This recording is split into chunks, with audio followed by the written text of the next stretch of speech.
What was Earth like before the dinosaurs? You feel me? Me personally, y'all, I don't know where I was going with that. I was gonna say at first I didn't really believe in dinosaurs, but it's not more like I didn't believe. It's just like I didn't care. Dinosaurs remind me of like bigger animals that we have, and at the same time that just sounds crazy. Unless we can be on some like Tarzan stuff and like speak to the animals, you feel me? But I actually mean like communicate and like having like a type of communication with them, like knocking or something. You know, actually try to have like conversations. You know, animals be smarter than you guys think, bro. Millions of years ago, Earth looked very different. All the continents were fused into one, teeming with life, both beautiful and terrifying. He's talking about Pangea, when we were all forged into one continent. When you think of prehistoric times, you might picture a T-Rex rampaging through the jungle with its razor-sharp teeth. But even before the dinosaurs, there were other giant creatures ruling the Earth. Yeah, welcome to the Permian period. This epic started 300 million years ago. Back then, our planet had one supercontinent, Pangaea, surrounded by a world ocean called Panthalassa. The Permian period began at the end of an ice age when temperatures were much cooler than today. Then, during early Permian days, Earth warmed to a lush environment with a diversity of plants and a rapid evolution of insect and animal life.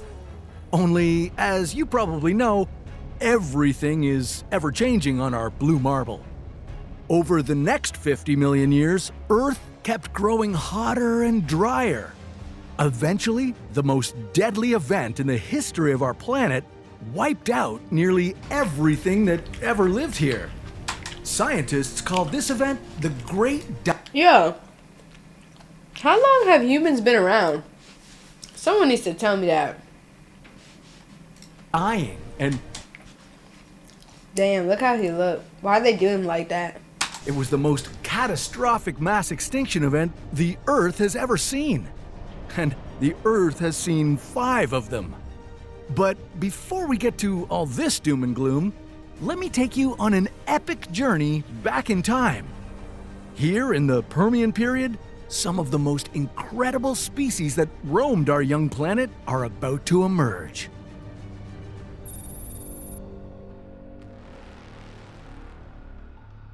If you could time travel nearly 300 million years into the past, you'd land smack dab in the middle of the supercontinent Pangaea.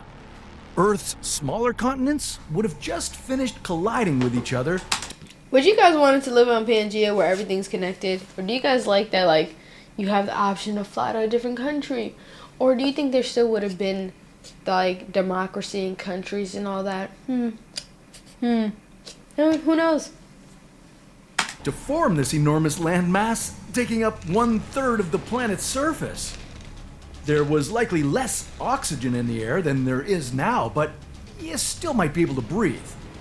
Oh, and bring a jacket, because it would likely be chilly, with some areas averaging no more than a brisk 4 degrees Celsius.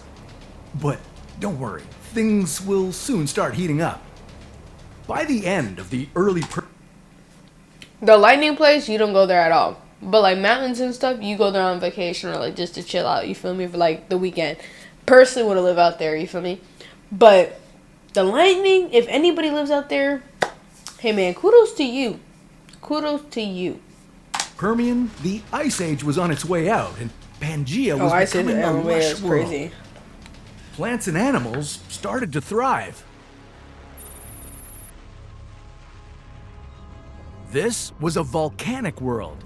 Violent eruptions changed the climate, shaped the landscape, and paved the way for evolution. When giant swamp forests began drying out, plant life had to adapt, and so, 290 million years ago, Earth saw the very first seed-bearing plants called gymnosperms. These plants carried seeds on their cones, and they spread across the supercontinent like wildfire. Aren't those acorns? Hold up. I mean, pine cones? Aren't they? Am I bugging? What do you mean they just spread across the continent? How'd that happen? The wind? Seeds on their cones, and they spread across the And where's the supercontinent like seeds? wildfire. What the fuck? What? The ancient evergreen forest of the early Permian was hiding something familiar. Just like today, you Ooh, could that's find nasty. cicadas I'm sorry, I don't and like bugs. beetles piercing and sucking on the plants, and the cutest of them all, cockroaches. Oh. Only these weren't the cockroaches you know today. Oh, I don't like cockroaches. These prehistoric vermin were gigantic, the size of birds. But despite their size, cockroaches never ruled prehistoric land. And that's good news, am I right? They always are No, living. something much more They fascinating. don't be lying was when they roaming say that Pangaea. cockroaches are in the The dinosaurs. now extinct ancestor of primitive mammals, Dimetrodon. This animal was as fascinating as it was terrifying. Are these cockroaches? Encountering a Dimetrodon would be quite a sight to behold. That's This kinda- ancient lizard grew to 5 meters long and weighed 225 kilograms. Why you got a long It had ass a large spine? sail running down its spine. Scientists think this sail helped the reptile regulate its body temperature, soaking up warmth during the daytime and dissipating excess heat during the cooler nights. Oh, It that would makes walk sense. toward you like a crocodile and act like a total menace. Dimetrodon was an apex predator of its Wow. time. Watch out for a mix of sharp and flat teeth that would slice you open and grind you up. In the Middle Permian period, other mammal-like reptiles took over the planet. Therapsids. They had strong jaws with sharp teeth and a somewhat upright stance thanks to their legs being situated underneath their bodies. Therapsid reptiles varied from the 5-meter-long, likely omnivorous Deuterosaurus to the I'm sorry, but I wonder if they know that they're low. Like, I wonder if, like, it dawns on them, like, this level. I don't know. 5 times smaller meat-eating Lycanops. Oh, thank you for the You follow. could meet plenty more Therapsids if you stuck around for another 20 million years. During the Middle Permian period, Earth kept getting hotter. The average global temperature on Pangaea grew to about 25 degrees Celsius, and volcanoes were spitting greenhouse gases out into the atmosphere. That too, I would never live under or near an active volcano. Visit? Yes. But would I check if it's like... I don't give... Like, I would check even if they're like... you know it's not gonna erupt. I don't give a damn. I don't want no special cause, no probability, no 1%. Nothing. Because God forbid it does, like... Gotta make sure everything's on standby and stuff. Yeah, that's dangerous. Here. Due to the changing climate, sea levels were shifting, but marine life found ways to thrive. If you were to take a dip in the prehistoric superocean, you'd be... Bro, that's how I know. You just saw they said marine life like thrived. Do you guys believe that like Atlantis and all that is like underwater and stuff? You feel me? Cause I just feel like if they are, they probably are really thriving. Like, let's be. Oh wait, no, we killing the ocean. Okay, I thought I was going somewhere with that, but maybe they're living deep. So like, no, but even in the movie, they be talking about the pollution of the water and how we're just killing them. Hopefully, that's not like a real representation. You know, hopefully we're wrong on that. But maybe hey man, maybe they are thriving though. Be swimming alongside ancient sharks and Oh. bony primitive fish. Oh, you know what's crazy? The shark that I don't know if you guys just caught that, but that shark is You'd real. be Hold swimming up. alongside ancient...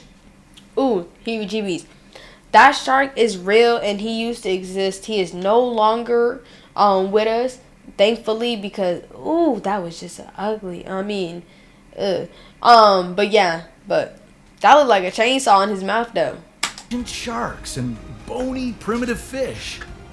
Many more complex marine species came and went as the environment kept changing.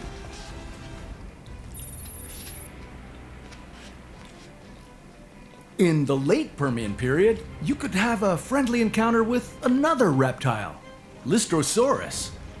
These looked like a cross between a lizard and a pig, but unlike all the scary prehistoric monsters out there, Lystrosaurus was a herbivore.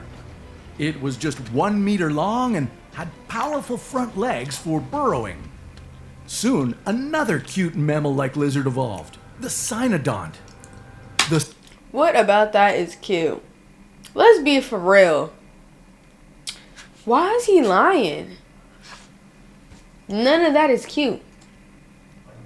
Also, the first one, I could see why he got extinct. No disrespect. Men didn't even eat meat. And then on top of that, well, that doesn't even make a difference. No, but I feel like omnivores. Wait, is that the right word? No, carnivores are the ones that eat meat. What are herbivores? Damn, I don't know like that. One of them, the one that eats grass, right? I feel like they're more like out of the way. You feel me? They're not violent, but I feel like the animals that eat meat, they're vicious because like they have to go after their prey, like they literally have to kill it. So I just feel like they just built a little different. That's just all. So the cynodont looked like a giant rodent. It was about 1 meter long. And he caught that shit cute. Fed on small animals and insects. The way it crawled was nasty as hell. Now, during this time, something bad was brewing in the air. Well, they got a large amount of volcanic activity was displacing oxygen from the atmosphere. Scientists think there was as little as 10% oxygen in the air. Compare that to 21% today. You'd have a hard time breathing in that environment. And the temperature kept rising and rising. With an average temperature of about 28 degrees Celsius, this lush prehistoric world was turning into an oven. That's crazy. They were suffocating. All good things must come to an end, and sadly, this period came to a particularly brutal. Some places literally melted off of each other.